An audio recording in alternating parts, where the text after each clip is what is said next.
ये इस वक्त जो एहतजाज था उसको यहाँ पर पुलिस ने रोक लिया। आमर डोगर बात कर रहे हैं।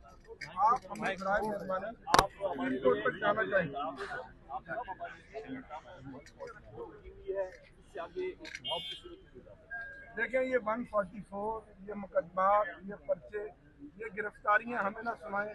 हम 2 साल से हजारों पर्चे फेस कर रहे हैं, गिरफ्तारियां फेस कर रहे हैं। हमारा लीडर इमरान खान आज भी 2 साल मेन गेट आज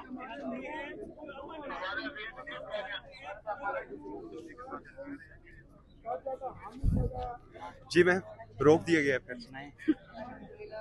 बच्चे हैं, पैदल जा रहे हैं, ना बंदूक है, ना तलवार है, ना छुरी है, जाना सुप्रीम कोर्ट ये दिखाना है बस। पता नहीं किस चीज से डरते हैं, बहुत ही बच्चे हैं। अरकान पार्लियामेंट के एहतजाज के क्या हुआ? जी, अरकान पार्लियामेंट के एहतजाज का क्या हुआ? इनको देखें, वो जो बेगुनाह बंदा जेल में बैठा है ना, मिर्सर 804, उसके लिए बच्चा निकलता है तो इनको डर लगता है, उनके लिए बंदा निकलता है तो इनको डर लगता है। इनको जो निकलता है ना इमरान खान के नाम पे इनको डर लगता है। तो इनके डर का तो मेरे पास कोई इलाज नहीं है। झूठी कस्में खाई हैं, आइन पे कुरान पे पीछे हटो, जो इलेक्ट हुआ है उसको आइन में आने दो, बात खत्म असेंबली में। तो जो बुज़दिल होता है, जो चोर होता है, उसको यही एटीट्यूड होगा। इससे आप कोई अच्छाई मत एक्सपेक्ट करें। आपको रोका जा रहा है सुप्रीम कोर्ट में जाने से? रिक्वेस्ट ही कर सकते हैं, लड़ थोड़ी सकते हैं। डंडों के साथ आए, हमारे पास डंडे के दिन है, रिक्वेस्ट ही कर सकते हैं और क्या कर सकते हैं। आपके पास तो पोस्टर है।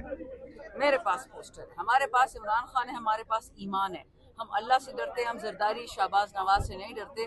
हम अल्लाह को सजदा करते हैं, हम इमरान खान को भी सजदा नहीं करते। हम सजदा उस रब्बुल आलमीन को करते उसने बोले सच बोलो, हक के साथ खड़े हो।